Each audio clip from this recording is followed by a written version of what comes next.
எல்லாமே மாயப்பா. இன்னைக்கு இருக்கிற நாளைக்கு செத்து போறான்ப்பா, மாயப்பா. பெரிய வீடு கட்டுறதெல்லாம் மாயப்பா.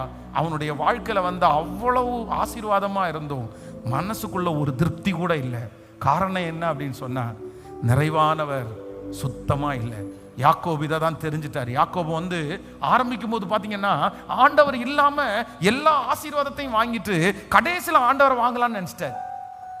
அதனாலதான் தன்னுடைய சகோதரனை ஏமாத்திட்டாரு, தன்னுடைய தகப்பனாரை ஏமாத்திட்டாரு, தன்னுடைய மாமனாரை கூட ஏமாத்திட்டாரு. ஏன்னா எல்லாத்தையும் வாங்கிட்டு கடைசியில் யாரை வாங்கிடலாம் கேட்கல. இன்னைக்கு நிறைய பேர் அப்படிதான் நினைக்கிறாங்க. எல்லாத்தையும் வாங்கிட்டு ஏசப்பாவை கடைசி வாங்கிடலாம், இயேசுவை கடைசி வாங்கிடலாம். எல்லாத்தையும் வாங்கிட்டோமா கடைசி ஆண்டவருக்கு ஒரு கும்பிடு போட்டு ஒரு காணிக்கை கொடுத்தா சரியா போயிடும் அப்படின்னு நினைக்கிறாங்க. ஆனா எல்லாம் வீணா போச்சு. கடைசியில் வேதம் சொல்லுது, யாக்கோபு பிந்தி தனித்திருந்தான். ஒரு புருஷன் அவனோட போராடி மேற்கொள்ளாததை கண்டு நான் என்ன உனக்கு செய்யணும் அப்படின்னு சொன்னா, அவன் கேட்ட ஒரே ஒரு வார்த்தை, நீர் என்னை ஆசீர்வதித்தாலே ஒழிய நானும். ஏண்டா உனக்கு இருக்கிற ஆசீர்வாதம் பத்தாதாடா? இத்தனை ஆடு, இத்தனை மாடு, இத்தனை வேலைக்காரங்க, இத்தனை, இனி வெறுங்கையா வெறும் கோலுங்கையுமா வந்த, இப்ப பல பரிவாரங்களுக்கு நீ தகப்பனானே, இது போதாதான்னு கேட்டா, இல்ல இல்ல இல்ல, இதுல எதுவுமே எனக்கு திருப்தி இல்லை.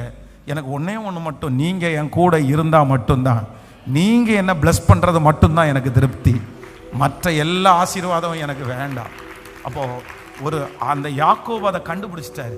யாக்கோபு அதை கண்டுபிடிச்சிட்டாரு. அதனால நீங்க முதல்ல என்ன சொல்லணும் அப்படின்னு சொன்னா, ஆண்டவரே ஜெபம் இல்லாம வர்ற வெற்றி எனக்கு, சத்தமா சொல்லுங்க, அது நம்ம ரொம்ப பயப்படணும், ரொம்ப பயப்படணும்.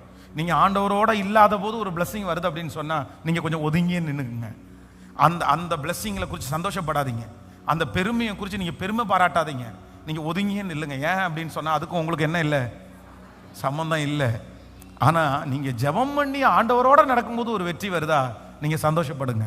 அதுதான் சரியான வெற்றி. எத்தனை பேர் தீர்மானம் எடுக்க போறீங்க?